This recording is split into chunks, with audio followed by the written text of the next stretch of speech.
Okay, now today's our topic is energy of a capacitor. देखो, जब हम capacitor की बात करते हैं तो कैपेसिटर हैज टू प्लेट्स है, जो एक पॉजिटिव जिसको हम चार्ज दे रहे हैं, चार्जिंग कर रहे हैं, दूसरा अर्थ साइड वाला है। तो वी कैन से कि when the capacitor gets completely charged, it has stored some amount of charge into it. It has stored some amount of charge into it. Now, when the capacitor is being charged, at that time we are storing. Wait.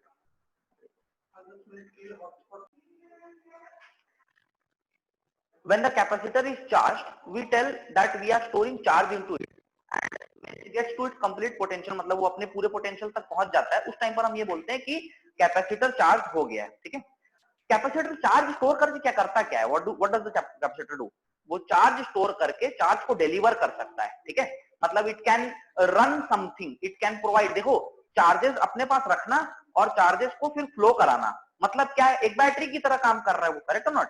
It is working just like a battery. थोड़ा procedure अलग होता है, but it is storing charge and then delivering it. It means it is giving energy. ये बोल सकते हैं हम लोग, देखो वो जिसको भी देगा वो वर्क करेगा। जैसे पंखा है, पंखे के ऊपर कैपेसिटर लगा है, तो वो क्या कर रहा है, वो उसको वर्क दे रहा है, एनर्जी दे रहा है, तो वो क्या घूमता है, घूम रहा है, मतलब वर्कडन हो रहा है। और वर्कडन हो रहा है, इसका मतलब वर्कडन कौन कर सकता है? Work done can only be done by the help of energy. तो we can say that capacitor also has some energy. तो वही value energy of a capacitor हमको यहाँ पर डिराइव करना है। ठीक है, तो what is the energy of a capacitor, पहले हमको ये समझना है। ठीक है, तो let us see a single capacitor over here. ये मेरे पास सिंगल कैपेसिटर है, और इस सिंगल कैपेसिटर में इस प्लेट पर क्या है, पॉजिटिव चार्जेस हैं और इस प्लेट पर नेगेटिव चार्जेस हैं। ठीक है, अब इसको मैं किसी बैटरी की मदद से क्या करूंगा, चार्जिंग करूंगा। अभी बैटरी बताने का मतलब क्यों है ये समझो। एसी पर चलता है, बट बैटरी क्यों बता रहे हैं? बैटरी के जिस टर्मिनल से मैंने कैपेसिटर की इस प्लेट को ज्वाइन करूंगा, ठीक है, ये मेरे पास प्लस सिग्मा का है, ये माइनस सिग्मा का है।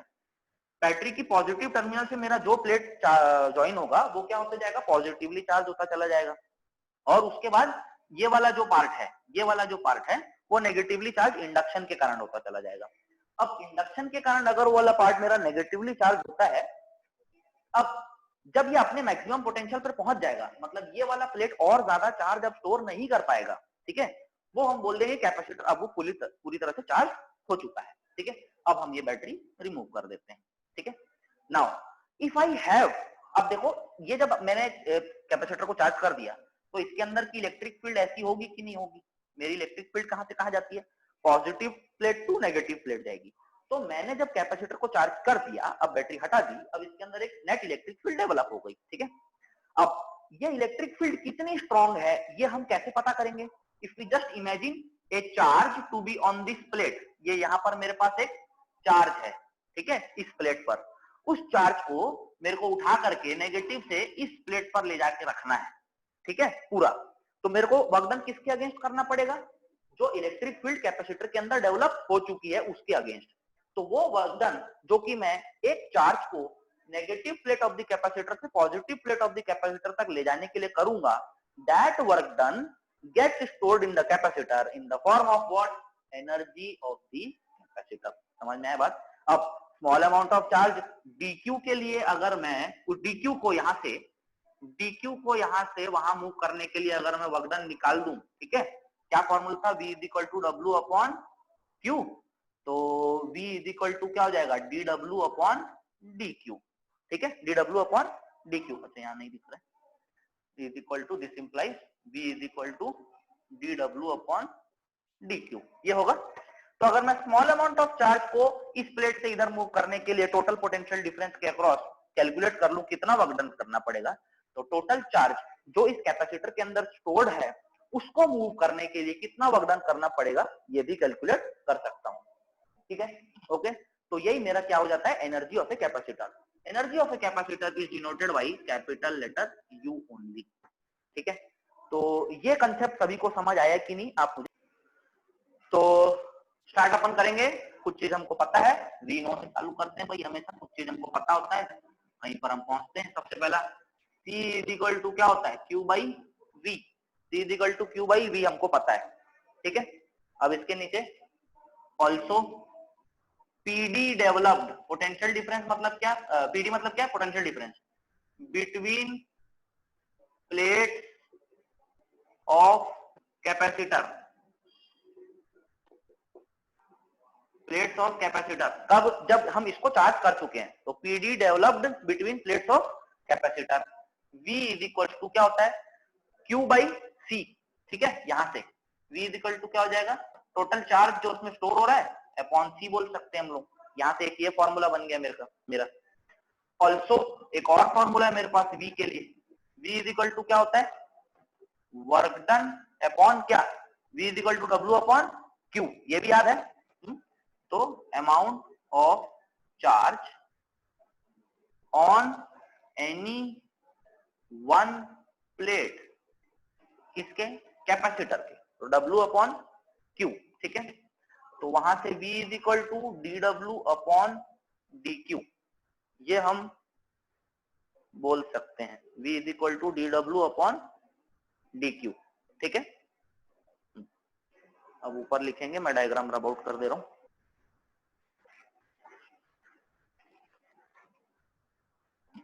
ओके, ये यहां से मेरे को Q बाई C मिल गया V और DW बाई DQ मिल गया, तो इक्वेटिंग करके लिख देना, equating Q by C is equal to DW by DQ, Q by C is equal to DW by DQ। मेरे को क्या निकालना था, what was energy, amount of work done in moving a charge from one plate to another. तो मैं DW के लिए solve कर देता हूं।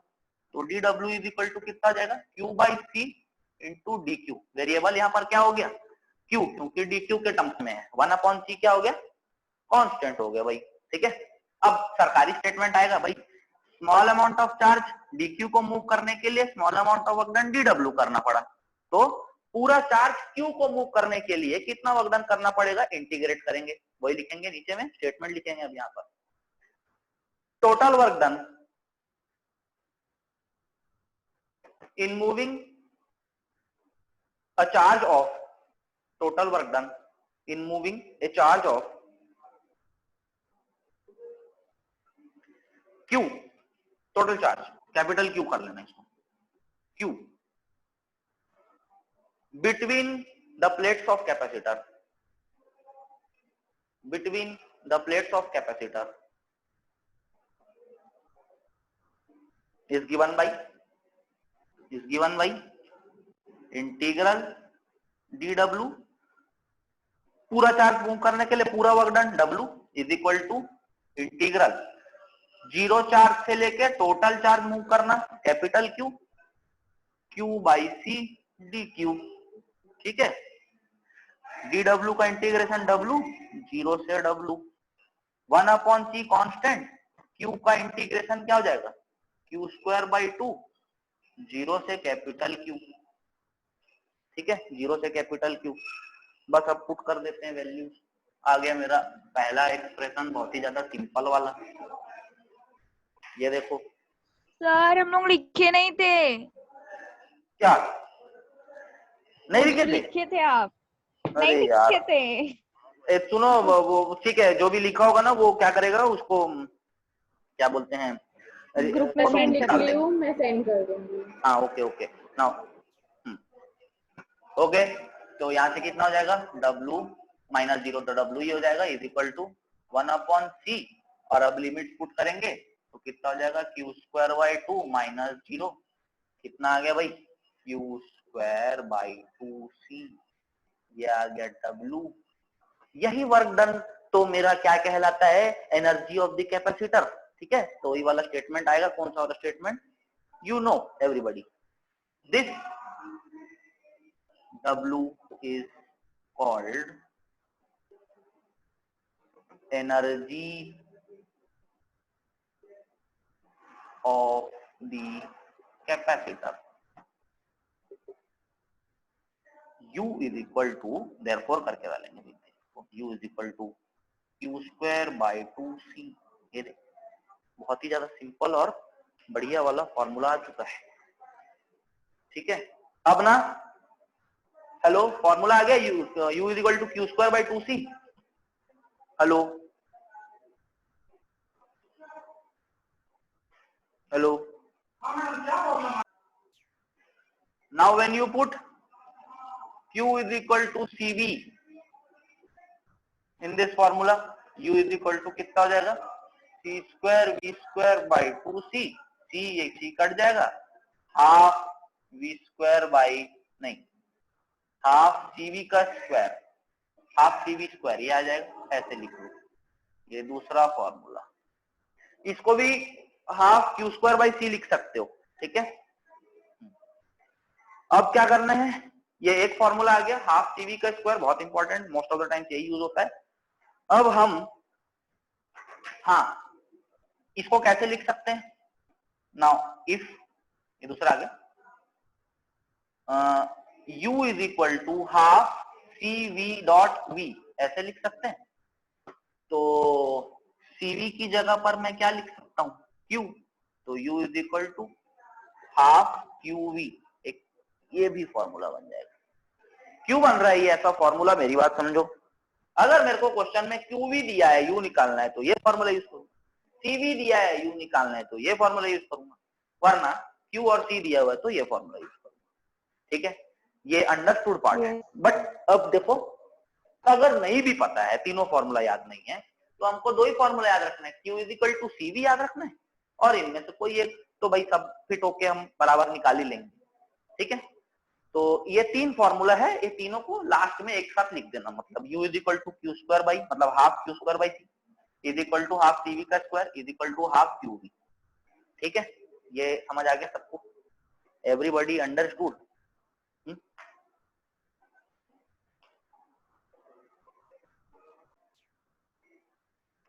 होता क्या है, हमारा टॉपिक है पहले ये हाफ टॉपिक है, उसके बाद एक और पढ़ेंगे, री डिस्ट्रीब्यूशन, डिस्ट्रीब्यूशन ऑफ एनर्जी, या हम बोल सकते हैं चार्जेस,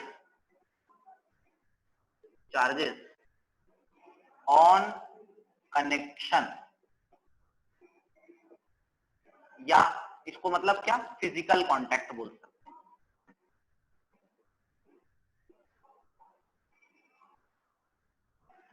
हाँ, मेरे पास सपोज दो टो कंडक्टर है, ये दोनों अलग अलग है, इनके बीच में कोई भी लिंक नहीं है, मेटालिक कांटेक्ट नहीं है, इसको मैंने अलग चार्ज दिया, इसको मैंने अलग चार्ज दिया, अलग अलग, ठीक है, अलग अलग चार्ज दिया, और ये इंसुलेटेड स्टैंड के ऊपर रखे हुए, इनके कैपेसिटेंस अलग अलग है, तो अपने हिसाब से चार्ज स्टोर करेंगे और अलग अलग पोटेंशियल तक चार्ज अप हो जाएंगे, चार्ज देते गए तो पोटेंशियल हाई होगा ही होगा।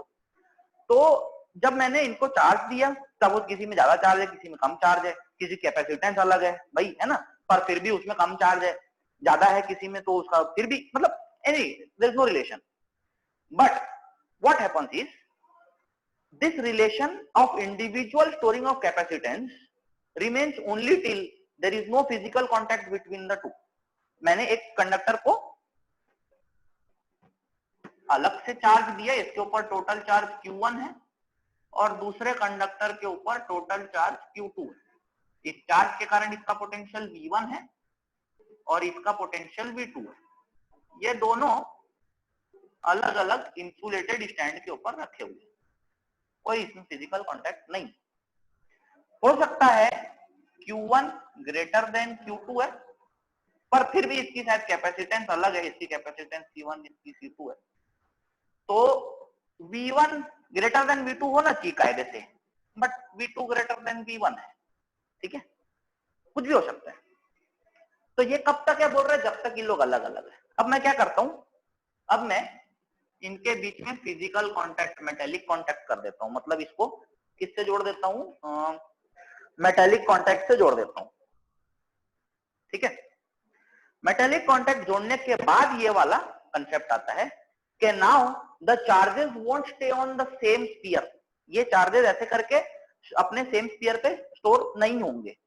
हमको ये याद है कि चार्जेस फ्लो होते हैं, और चार्ज फ्लो होने का नेसेसरी रिक्वायर्ड कंडीशन क्या होता है, पोटेंशियल है। ये याद है कि what is potential, potential is a characteristic, second chapter में पढ़े इसके स्टार्टिंग में, कि potential is a characteristic which tells us the direction of flow of charges, and the charges always flow from higher potential to lower potential, ठीक है। तो इसका मतलब देखो यहां से पोटेंशियल अगर V2 कंडक्टर B का ज्यादा है तो मेरे चार्जेस कैसे फ्लो होना शुरू हो जाएंगे, ये होंगे. This is called redistribution of charges. This is called redistribution of charges. अब ये रीडिस्ट्रीब्यूशन ऑफ चार्जेस तब तक होगा जब तक इन दोनों का पोटेंशियल सेम नहीं हो जाता. और जैसे ही दोनों का पोटेंशियल सेम हो जाएगा, इन दोनों का पोटेंशियल एक हो जाएगा, V हो जाएगा, तब ये चार्जेस का फ्लो रुक जाएगा. ठीक है. और ये अपने अपने कैपेसिटेंस, अच्छा ये जो पोटेंशियल है ये कौन डिसाइड करता है, कैसे बनता है? It also depends upon C, capacitance of the conductor. वही, अरे भाई अगर एक छोटा सा कंडक्टर है मेरे पास तो उसकी कैपेसिटेंस लो है, बड़ा कंडक्टर है तो उससे ज्यादा होगी उसकी कैपेसिटेंस. चार्ज कौन ज्यादा स्टोर कर पाएगा? बड़ा वाला. बट तो भाई मैं बड़े वाले को कुछ चार्ज देता हूं और छोटे वाले को कुछ चार्ज देता हूं, तो पोटेंशियल किसका ज्यादा राइज हो जाएगा? छोटे वाले का. ठीक है.